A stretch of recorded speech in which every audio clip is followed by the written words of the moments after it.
Hola, la Sociedad Filantrópica del Arte trae este mezcal, Tres Guerreros, en blanco y en reposado. El reposado es mi favorito, por supuesto. Con la compra de cada una de estas botellas estarás ayudando a que la fundación pueda seguir con esos programas. Apoyando a la fundación, apoyarás a la comunidad de artistas mexiquenses, por supuesto, ¿no? Gracias por conectarte, nos vemos. Hola Nacho, ¿cómo estás? Hola Javier. ¿Qué dices? ¿Cómo te va en esta cuarentena? ¿Cómo estás? Muy bien, muchas gracias. Pues la verdad es que ha sido interesante este proceso de la cuarentena. No nos lo esperábamos y pues sí ha sido muy enriquecedor en el sentido de todo lo que se puede aprender, ¿no? Y pues por aquí estamos. Muchas gracias por la invitación para platicar contigo. Me encanta tu propuesta, me encanta lo que están haciendo en este sentido de otro tipo de expresión, un poco más trascendental, ¿no? Muchas gracias por invitarme a mí a charlar contigo. No, gracias Nacho. Pues este espacio que estamos haciendo ahora todos los lunes a las 9 de la noche es realmente para conversar, para quizás aclarar algunas dudas, también despejarnos, ¿no? De todas estas cuestiones que traemos y el trabajo y lo que la misma pandemia nos está haciendo sentir por el encierro, por la falta de comunicación con otras personas, ¿no? Ya la tecnología ya está prácticamente en nuestras vidas metida y tiene que profundizar más, ¿no? Entonces es un buen ejercicio, por supuesto. Nacho, hoy vamos a hablar sobre la religión, o mejor dicho, las religiones, ¿no? Tantas que hay, ¿no? Sí. Realmente yo ya perdí la cuenta porque pues prácticamente me quedé con que eran como 5 oficiales, pero hay muchísimos tipos de culto y rito. ¿Nos puedes ilustrar un poco más o menos sobre esta cuestión? ¿Cuántas religiones hay? ¿Qué tenemos hoy día en el planeta, se podría decir, y en México? Bueno, a ver, la verdad es que las religiones son tan vastas como culturas hay en el mundo, ¿no? Hay un libro que se llama The Everything World Religions Book, de Kenneth Scholler, que hace una investigación y que dice que hay activas en este momento alrededor de unas 4.200 religiones. ¿Cómo que? 4.200 religiones, o sea, imagínate tan exhaustiva que es en el sentido de las vertientes que tiene, ¿no? Podemos, ¿cuántos no que coinciden en el cristianismo, pero que una es la católica, la otra es cristiana, la otra es, pero convergen en ese sentido de una variante de un cristianismo como tal, ¿no? Y así... ¡Wow! Es muchísimo. Así, no, es muchísimo, es incomprensible, pero bueno, al fin y al cabo, no, y son aún más las que han habido en el transcurso de toda la historia que dice en el libro, son incontables, son innumerables, desde el principio de los tiempos, y es muy difícil también poderlas identificar, ¿no? Sin embargo, muchas de esas desde el principio de los tiempos las traemos hasta ahora, practicándose a una manera, pues como lo más habitual, ¿no? Claro. Sí, en tenemos, pues muy diversos tipos de religiones. Wow, en México no tengo ni idea, como cuántos cultos habrá. ¿Tú tienes alguna idea? No, pero también viene de una combinación de lo que eran nuestras culturas ancestrales, indígenas, y que fueron mezcladas después de la conquista y la colonización, y que fueron mezcladas precisamente con el cristianismo, y que se hicieron muchas variantes claro. De ello, ¿no? Esta cuestión sincrética, ¿no? Sincretismo, ¿no? Así es, y también un elemento muy importante que marca lo que son las religiones y cómo estas se pudieron ver en un sentido de que el ser humano, al tener la capacidad de poder concentrar su mente en algo que es superior a él, o sea, de cómo actúa algo superior a él, es un punto muy importante en la evolución de nuestros cerebros, ¿no? Claro. Así también como lo que tenga que ver con los ceremoniales luctuosos o hacer una veneración por algo, Claro. ¿no? Por algo. Como festejar el cumpleaños, ¿no? Que realmente es un ritual, ¿no? Y el pastel y las velas y todas estas cuestiones, ¿no? Realmente sí. Pero ya estaríamos hablando de rito, ¿no? De rito y ya no tanto de religión. Exacto, no. Y es un punto importantísimo, porque lo que caracteriza a la mayoría o a muchas de las religiones, no podría asegurarte que a todas, pero es que tengan un ritual el cual se realice de cierta forma. ¿Para qué? ¿Qué te permite? ¿No? O sea, estamos en una etapa en el mundo, en un sistema económico, no lo sé, en el que todo es rápido, todo transcurre rápido, todo se termina, todo se acaba, todo se consume, etcétera. Y los rituales son lo contrario a eso, ¿no? Es decir, es algo que se lleva a cabo con una delicadeza, con cierta ceremoniosidad, cómo abrir la hoja de un libro, cómo encender una vela, cómo, etcétera, ¿no? Entonces, claro, es darle valor a esas cosas que perduran. Pero, ¿para qué sirve un ritual? A ver, tú, Javier, eres músico, Así es. ¿no? Sí, entonces, lo que te permite un ritual es hacer como una habitualidad de las cosas con la intención de que no te quiten el tiempo otras cosas, sino que puedas dedicar un tiempo exclusivo a una práctica en específico. ¿Qué sería de ti como músico si no tuvieras un ritual en el cual te apegaras para realizarlo y ejercer una práctica, hasta ser un experto en determinada característica? Claro, claro. En ese sentido, es a lo que nos ayudan en la vida tener rituales, ¿no? Además, bueno, pues de elevar también los pensamientos hacia ya lo que subjetivamente cada uno de nosotros pueda decidir hacia dónde se dirige, ¿no?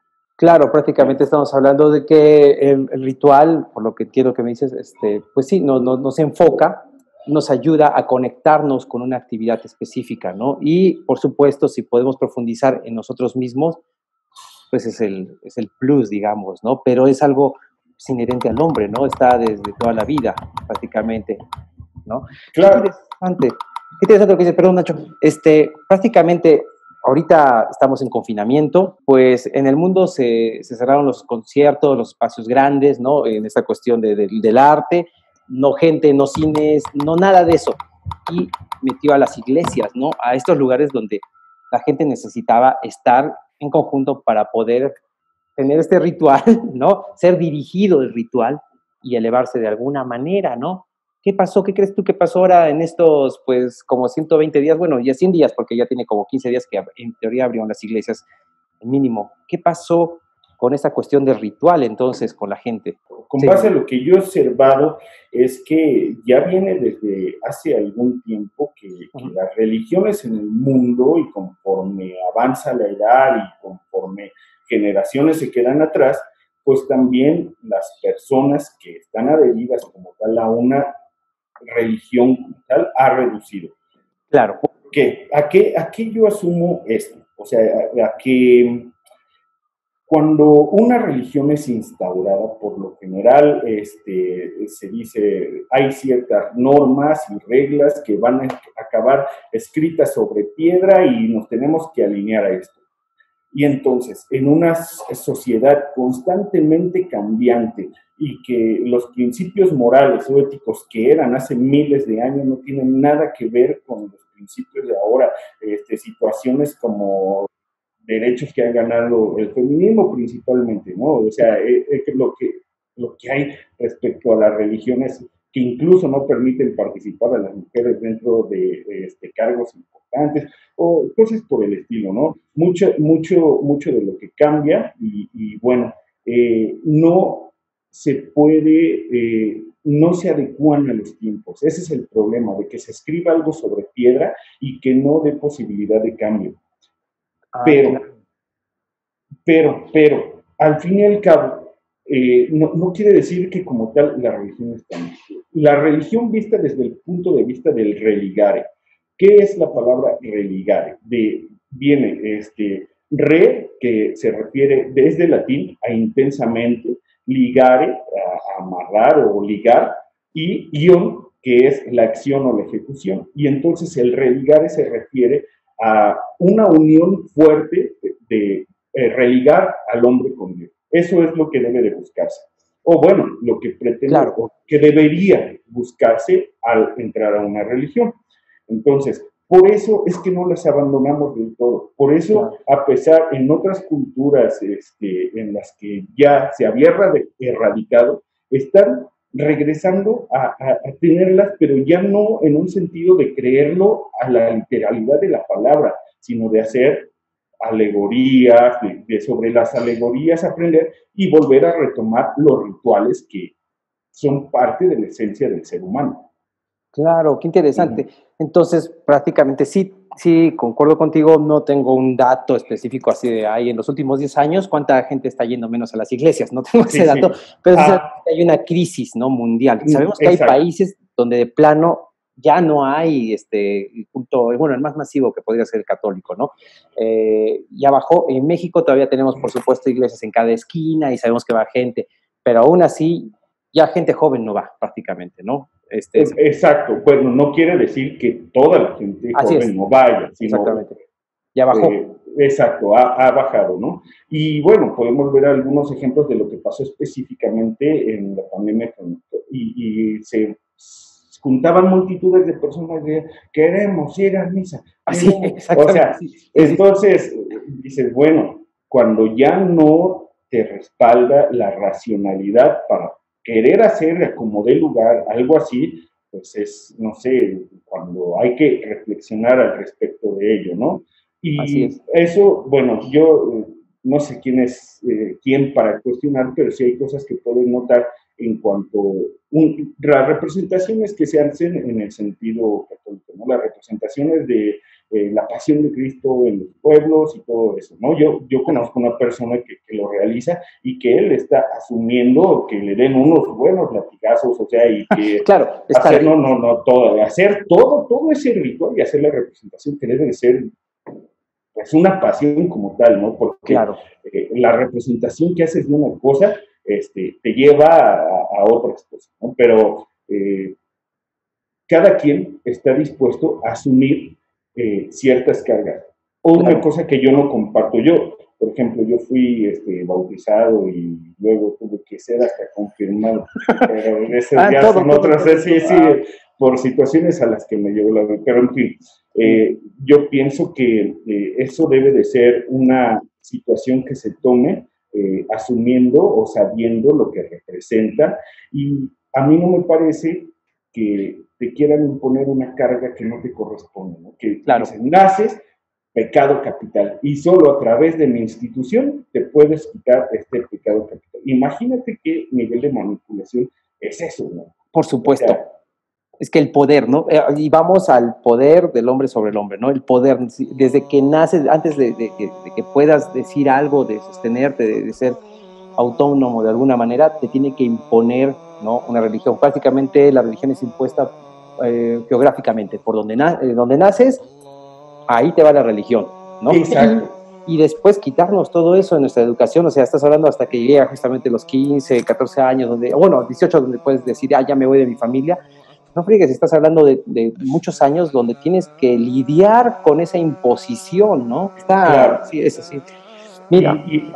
Y además que cuando está determinado por ese lugar en el que naciste, que también es coincidentemente, no quiero decir que todos, pero cuando hay una religión sectariza a las demás, a las que no piensan como las otras, ¿no? Entonces ese es el problema, y por eso quizás la gente está remitiéndose más hacia la espiritualidad. Por supuesto, ¿no? Porque de repente nos lleva a una nueva conciencia, ¿no? Sabemos que hoy esto nos separó de la gente, nos hizo cambiar de una manera, nos hizo regresar a nuestras casas, a nuestras familias, a pensar en nuestra existencia, o sea, nos conflictó, nos movió el piso por todos lados, y ahí tenía que entrar, por supuesto, la fe, la religión, nuestros usos y costumbres, nuestra vida, lo que me dijo la abuelita y lo que hoy veo, o sea, todo eso, ¿no? Sí, exacto. Y además, entrar a este tema es una situación totalmente subjetiva, porque es una interpretación diferente la que cada persona pueda hacer sobre la concepción de Dios como tal. Yo te puedo decir que si me atreviera a conceptualizar a Dios, lo estaría negando en cualquiera otra de todas sus posibilidades, porque lo estaría etiquetando sobre una cosa en específico, negando cualquier otra situación de lo que pueda hacer. Nuestra mente humana, no lo sé, no tiene la capacidad para conceptualizarlo, y al quererlo hacer lo estaríamos reduciendo. Lo que sí pudiera afirmar, o lo que se relaciona con lo que yo pienso, es en un sentido panteísta de pan, de todo, en el cual pues sí hay como tal un Dios, algo que nos supera, que es parte del todo, y nosotros somos parte de ese todo, o sea, no podemos escapar. Es de lo mismo que está creado el universo. Esto tiene fundamento científico, cómo está unido todo en el universo, ¿no? Cómo somos todos parte de lo mismo. Las religiones dicen somos polvo de estrella, polvo eres y polvo te convertirás. O sea, hay incluso hasta una relación con ese tipo de situaciones, y lo que algunas religiones podrían llamarle a un milagro, la ciencia pudiera acercarlo como algo totalmente improbable, pero que puede suceder, ¿no? Claro, por supuesto. Y lo que acabas de decir sobre el concepto de Dios es, pues lo dijo Carl Sagan, ¿no? Carl Sagan tiene un libro interesante que habla sobre física, y él dice que el ser humano no está capacitado para entender algo que no haya visto nunca. No es más, él pone el ejemplo de prácticamente cuando, lo dice Carl Sagan, cuando quizás vinieron los primeros colonos a Latinoamérica y vieron esas naves venirse. En la historia, en las escuelas no se explica, ¿no? Que pues de seguro vieron un barco, vieron las naves, vieron las carabelas, vieron los hombres barbados. Pues él dice, no, de seguro vieron algo que brillaba y no entendieron nada, porque no lo habían visto antes, ¿no? Entonces, lo mismo se aplica con todo lo que va más allá de nosotros, ¿no? Y Dios, entonces lo estaríamos minimizando, humanizando, si queremos darle una atribución, ¿no? Realmente. Tienes toda la razón. Acabas de decir también algo muy interesante, que la religión se ha modificado en estos últimos años, el concepto, la gente con su fe, y tiene que ver con lo social, con las manifestaciones, y lo dijiste justamente también con los movimientos feministas. Tengo este libro, que por cierto ya no existe, ya no se va a editar, quién sabe hasta cuándo, y se llama El martillo de las brujas. Wow. El martillo de las brujas quizá ha sido el libro que más mujeres ha matado en toda la historia de la humanidad, porque es el libro que usó la Inquisición. Ese es el manual de la Inquisición. Tiene 3 partes. Dice qué es una bruja, qué es una bruja, cómo identificar una bruja en tu comunidad y cómo aniquilar una bruja. Tiene 3 partes. Muy interesante, ¿no? El martillo de las brujas. Pero prácticamente, pues, ¿qué crees? Cuando lo empiezas a leer es horrible. No solamente es un manual que usaban los inquisidores, te puede decir que prácticamente es como aplica hoy la religión católica todos sus conceptos hasta el día de hoy, ¿no? ¿Por qué solo hombres? ¿Por qué solo puede haber un papa hombre? ¿Por qué se dan los grados? ¿Cómo funcionan las comunidades, ¿no? Socialmente religiosas, ¿no? Dice, para golpear a las brujas y sus herejías con la poderosa masa.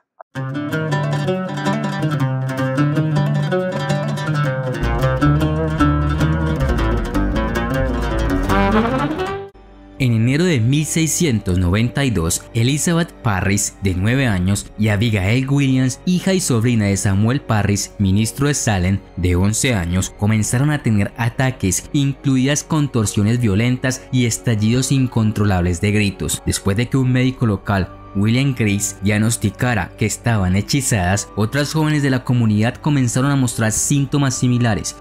A fines de febrero se emitieron órdenes de arresto contra la esclava caribeña de Parris, Tituba, junto con otras 2 mujeres, la mendiga sin hogar Sarah Good y la pobre y anciana Sarah Osborne, a quienes las chicas acusaron de hechizarlas. Las 3 brujas acusadas fueron llevadas ante los magistrados Jonathan Corwin y John Hatternet e interrogadas. Aunque Good y Osborne negaron su culpa, Tituba confesó, probablemente tratando de salvarse actuando como informante. Afirmó que había otras brujas que actuaban junto a ella al servicio del diablo contra los puritanos. A medida que la histeria se extendió por la comunidad y más allá en el resto de Massachusetts, se acusó a otros, incluidos Martha Corey y Rebecca Nurse, ambas consideradas miembros destacados de la iglesia y la comunidad, además de la hija de 4 años de Sarah Good. Al igual que Tituba, varias brujas acusadas confesaron y nombraron otras más, y los juicios pronto comenzaron a abrumar el sistema de justicia local. En mayo de 1692, el nuevo gobernador de Massachusetts, William Phips, ordenó el establecimiento de un tribunal especial de Oyer para escuchar y Terminer para decidir sobre casos de brujería para los condados de Suffolk, Essex y Middlesex.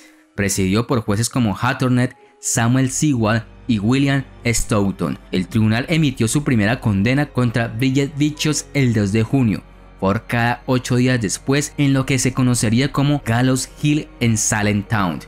5 personas más fueron ahorcadas ese julio, 5 en agosto y 8 más en septiembre. Además, otras 7 brujas acusadas murieron en la cárcel.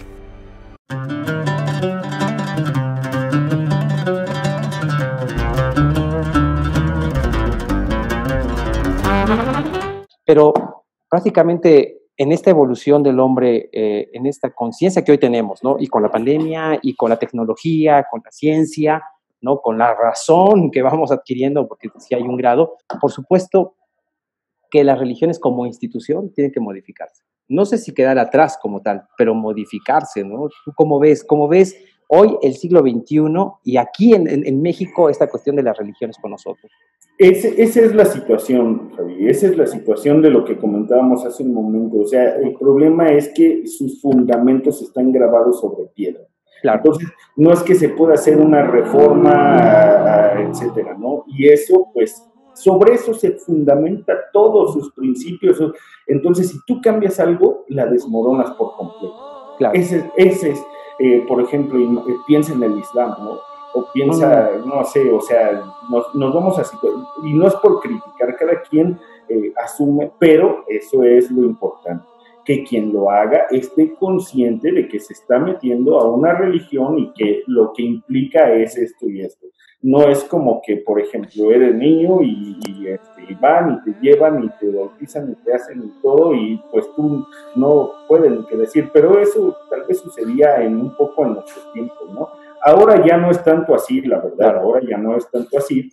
Y, oye, imagínate, el libro que me acabas de comentar, y que efectivamente casi podríamos platicar mucho de lo que dice ahí, sí, que hemos platicado en otros momentos, pero no es posible que eso suceda, y por eso en estos movimientos progresistas, feministas y todo eso, están en oposición con lo que viene de situaciones relacionadas con la religión, que son casi en contra los posicionamientos, ¿no? Son posicionamientos en contra, casi, y ese es el problema.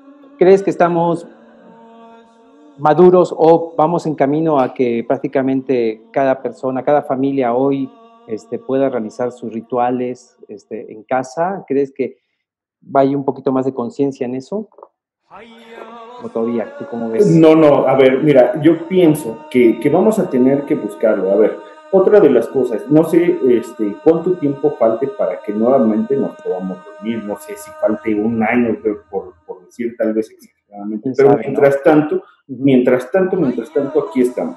Y quienes les gustan las cosas espirituales, o quienes les gusta eso, que es lo que alimenta el alma y el espíritu, van a buscar los medios de alguna forma. Y te aseguro que quien sea católico, quien sea budista, quien sea lo que lo quiera practicar, van a encontrar la forma de hacerlo, ¿no?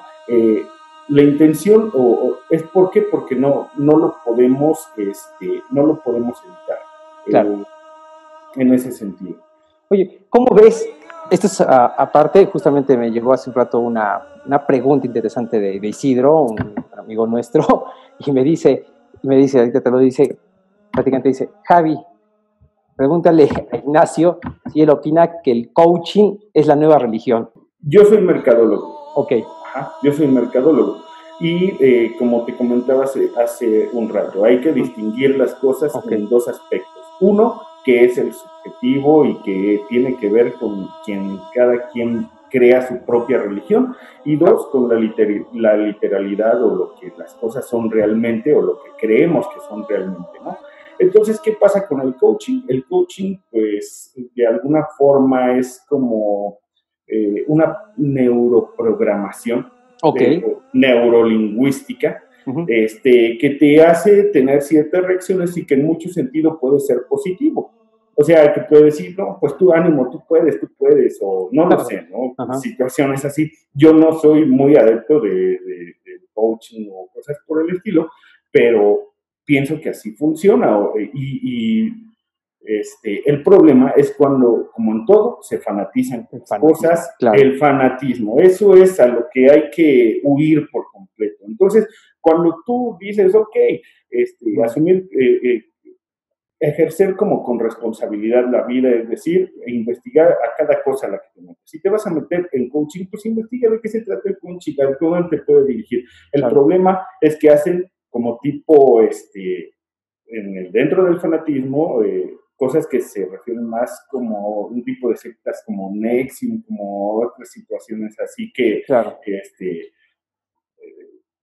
Sometes la libertad o la conciencia humana sobre el pensamiento de otras personas. Claro, y ahí viene el problema. Sí, te comento, no sepas, en mi país, Perú, es muy católico, no está separada la iglesia del gobierno, y prácticamente en Fiestas Patrias, que acaba de pasar el 28 de julio, se hace algo que se llama la Misa Te Deum, y la hace el cardenal, y tiene que ir el presidente y los ministros, y se televisa, todo el mundo ve la misa y se les bendice, ¿no? Esto es interesantísimo. Okay. O sea, como en esta época, en este mundo todavía, está muy metida la religión y impuesta totalmente, como dices tú. México es un país laico por ley. ¿Crees que lo es? No lo es. No, definitivamente no lo es y no lo ha sido desde hace mucho tiempo, ¿no? Claro. Y eso es algo que el laicismo defiende la independencia del hombre, especialmente del Estado, de toda influencia religiosa o eclesiástica. Ajá. Entonces, en este sentido, podemos decir que muchas de las personas ejercen el catolicismo en México, ¿no? Pero muchas no. Y no, el no hacer esa distinción afecta a unos y a otros. O sea, no tiene nada que ver el gobierno con la iglesia para no provocar conflicto entre la ciudadanía, de más conflicto de todo el que hay, ¿no? En ese sentido, pues las leyes, como tú lo dices, en tu país permiten eso, ¿no? Y yo no sé, puede ser siempre, o puede ser porque la gente considere que eso está bien, no sé, tú ahorita nos podrás decir, ¿no? Pero en México eso es lo que está establecido el laicismo y que no se ha permitido. ¿Por qué? Porque sale el presidente municipal que otorga las llaves de la ciudad a Jesucristo y a la Virgen y bueno, él está en su derecho de creer de manera particular, pero no de extender a toda la población porque pues no todos practican eso, ¿no? Así es. Ahora, se supone que en la actualidad nuestro gobierno actual es un gobierno que ha promulgado el laicismo de izquierda a derecha por todos los confines, pero pues al fin y al cabo, hasta cierto punto vemos que en la práctica no lo es. ¿Y a qué se debe en muchos de los sentidos, o en la mayoría, en estos políticos, a que lo que quieren son votos? Para eso, para votos, ¿no? Al fin y al cabo, de con qué religión me conviene ser, y no me importa lo que pueda decirse de mí si yo tengo este resultado, ¿no? Claro, por supuesto. Sí, sí, definitivamente. Yo sí veo una diferencia en la cuestión de la política más marcada en Perú, ¿no? Más dirigida con las cuestiones que tienen que ver con el aborto, que tienen que ver con todo el nuevo pensamiento que tenemos, a la diferencia de México. México es un país riquísimo, definitivamente ahora que mencionamos al inicio lo del ritual, ¿no? A mí yo estoy maravillado con México por la cuestión de cómo se festeja todo el tiempo, la muerte sobre todo, ¿no? Y cómo sí se lleva ese culto a las casas. ¿Tú qué ves ahorita en cuestiones de fe con la pandemia en México? ¿Cómo lo ves tú?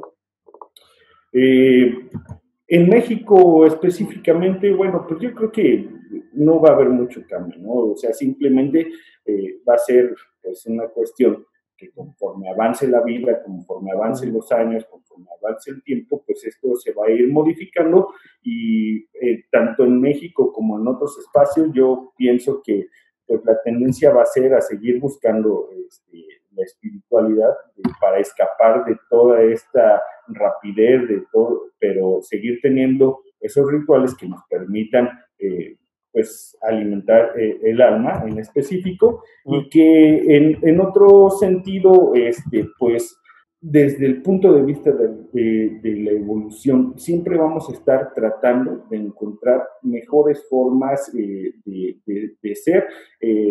Ya lo venimos haciendo también sin necesidad de las religiones. La misma sociedad nos va modificando la forma en la que debemos conducirnos hacia incluso ver, ser empáticos con otras personas. Todo esto ha sido modificándose por una cuestión de conciencia propia, ¿no? O sea, de decir, por mi propia conciencia, yo considero que esto está mal, o sea, que esto no debe de hacerse así y entra un propio juego de moral dentro de nosotros, de acuerdo a nuestras propias, adecuado a nuestras propias perspectivas, nuestras propias vivencias, nuestro contexto cultural, etcétera. Y en este sentido, la vida siempre... las especies se adaptan, la vida va a seguir buscando la vida. Ahorita ya tenemos en la mira hasta colonizar otros planetas, o sea, vamos a seguir en serio, vamos a seguir eso, es emocionante, transcurrir este proceso de la vida en el cual nos ha tocado ver cosas como el internet, o sea, el paso a otros planetas, no sé, todo eso me parece que lo podemos seguir logrando teniendo pues una buena conciencia sobre nosotros mismos. Por supuesto, tienes toda razón y ser conscientes. Es interesantísimo, prácticamente el ser humano se podría decir que es una raza eterna, todo lo que hemos pasado, pero aquí seguimos, ¿no? Claro, exacto, y seguiremos, te lo aseguro. O sea, bueno, no sé, no te lo puedo asegurar, pero sí. yo tengo esa fe de que aquí el ser humano va a seguir por mucho tiempo y no sé cuánto más va a ser, pero yo tengo esa fe, esa es la fe que yo tengo. Por supuesto. Sobre la superación del ser humano y su trascendencia en el tiempo. Por supuesto. No. Y prueba de ello es justamente nuestro comportamiento y cómo nos entendemos entre nosotros justamente con los signos, los símbolos, la alegoría, ¿no? Cómo entendemos la vida y cómo nos vamos conociendo. La famosa pregunta de dónde venimos, quiénes somos.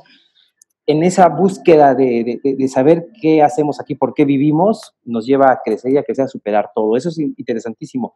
Te quiero mostrar un elemento que encontré. Estamos en el teatro, prácticamente. Este es el lobby del teatro.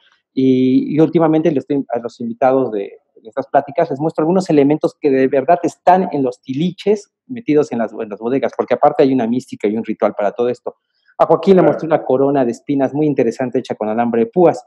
Ahora te voy a mostrar algo aquí. Y tú dime realmente qué ves aquí y si nos puedes comentar algo de esto, porque aquí hay una mezcla interesante de este artículo. Vamos a cambiar la cámara. A ver. Ahí está.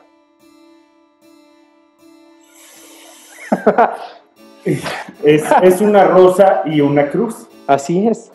Es una rosa y una cruz. Bueno, pues definitivamente la cruz es uno de los elementos simbólicos más potentes que ha habido en todo el desarrollo de la historia de la humanidad, ¿no? Es uno de los elementos que se asume muy recientemente al cristianismo, pero viene incluso desde nuestros ancestros en diferentes formas, ¿no? Se ha compuesto en diferentes formas, pero incluso en Europa, en muchas regiones. Y combinado este gran poder simbólico, bueno, vamos a referirnos desde lo simbólico, ¿no?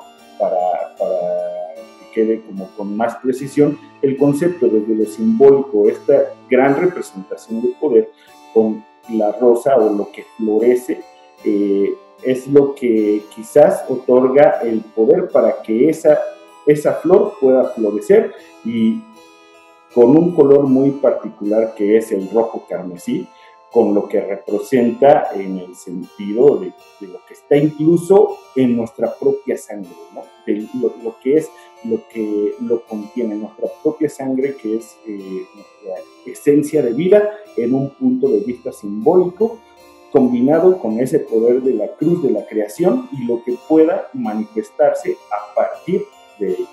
Te digo, hay cosas maravillosas que el arte tiene, que hay mucho simbolismo, por supuesto, muchos mensajes ocultos ahí, y que hay que rascarle y rascarle y rascarle. Excelente, es una buena sorpresa. A cada invitado le estoy poniendo un objeto y cada quien nos dice realmente lo que representa, ¿no? Es interesante.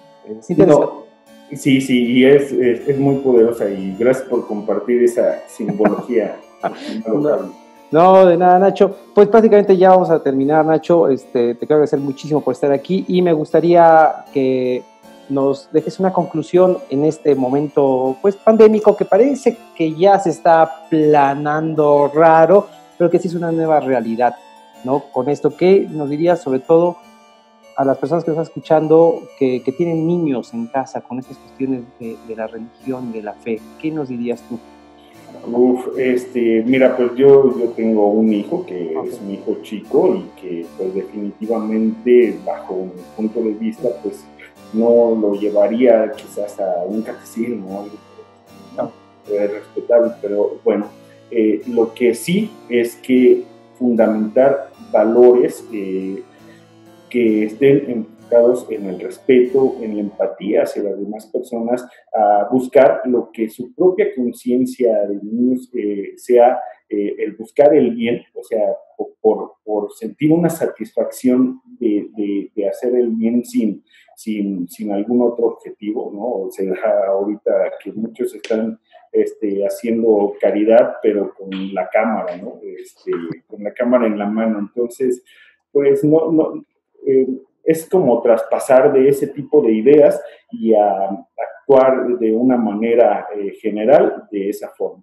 Entonces, pues yo invitaría a las personas pues a que si algo están buscando en una religión, algo que los acerque a Dios, o sea, también es aceptable creer o no creer, pero a quienes sí, que lo hagan de una forma razonada, o sea, que piensen por qué van a lograr con eso y qué alternativas hay, ¿no?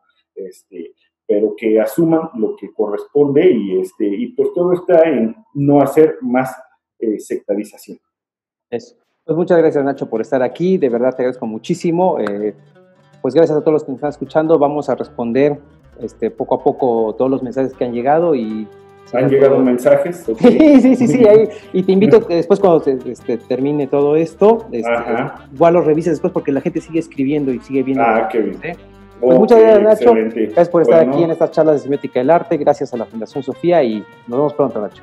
Muchas gracias, cuídate, nos vemos. Bye.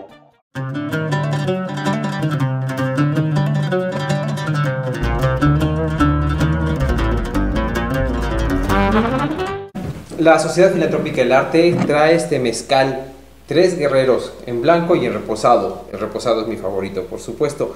Con la compra de cada una de estas botellas estarás ayudando a que la fundación pueda seguir con esos programas. Apoyando a la fundación, apoyarás a la comunidad de artistas mexiquenses, por supuesto. Gracias por conectarte, nos vemos.